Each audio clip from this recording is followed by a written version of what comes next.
మాకు సంగీత సాహిత్య సరస్వతి నిలయం అక్కడ అన్ని కళలు చక్కగా పోల్చుకోబట్టి నేను చెప్పినట్టుగా ఒక్కొక్కరు దిగజారు వారు వారికి ఎంత లోతు విజ్ఞానం ఉందో మనం బేరీస్ వేయవచ్చు.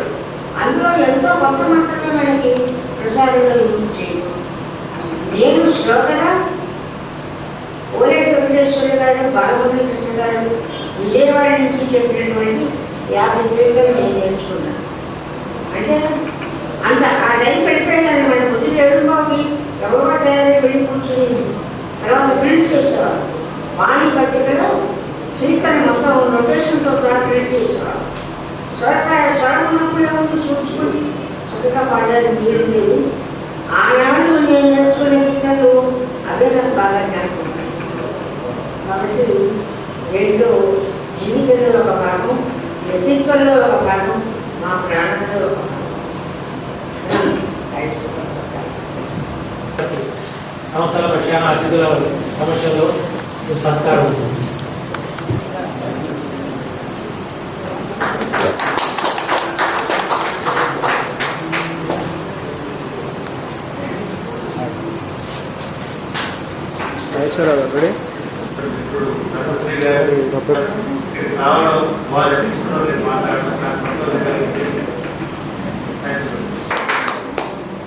రామనరసయ్య గారు ఋషి రుణం తీర్చుకుంటున్నారు. ఆ రుణం ఋషులు చెప్పినటువంటి విషయం అందరికీ అందించడమే ఋషి రుణం తీర్చుకోవడం. అది తీర్చుకుంటున్నారు. ఆయన జన్మ ధన్యమైందని చెప్పుకోవచ్చు. అంటే మంచి వాకులు మనం వినడమే కాకుండా ప్రచారం చేయాలనేటువంటి సద్బుద్ధి కలిగి ఆయన ఎంతో శ్రమపడి ఈ రచన చేసి అందరికీ పరుస్తున్నారు.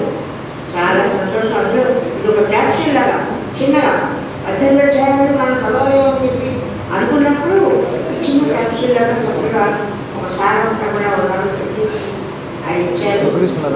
చాలా అభినందిస్తున్నాను.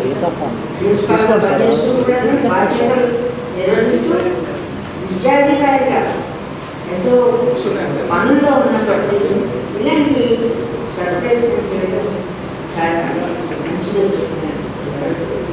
అలాగే రాజేశ్వరరావు ఊరికి కాలేజీలో పనిచేస్తున్నారు విన్నాను.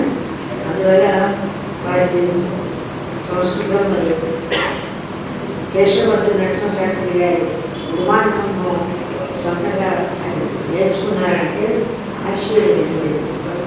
కేశవవర్ధన్ నరసింహశాస్త్రి గారు దివంగతులు అయిన తర్వాత మాకు రేడియోలో ఏదైనా సందేహం వస్తే అడగడానికి పెద్ద దిక్కు లేకుండా చాలా ఏదైనా కూడా వారు రేడియో అడిగేవారు.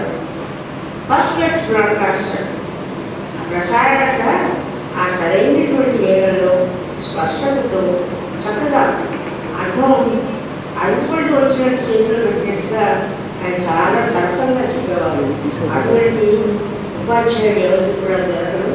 అలా ఇప్పుడు నేర్చుకున్నారంటే నేను కూడా ధన్యవాదాలు. ఇప్పుడు ఈ కార్యక్రమంలో మా జ్ఞాపకాలన్నీ ఎన్నో ఉంటాయి. పూర్తిగా మాట్లాడేవారు రాత్రి ప్రసాదం సమాప్తంగా మాట్లాడేవారు. మా జ్ఞాపకాలు చాలా ఉంటాయి. అంటే మంచి జ్ఞాపకాలు, మేము కష్టపడినటువంటి సందర్భాలు, మేము విఫలమైన సందర్భాలు అన్నీ కూడా మించేసి అవి మళ్ళీ ముందుకు సాగేవాళ్ళం అన్నమాట. ఇది కాదు డెఫినెట్ వచ్చిందంటే మనకి ఉంటుంది. ఇంకా 20 రాగానే మనం ఊపి పిలిచినా కానీ కొన్ని వేల మందికి చేరిపోతుంది.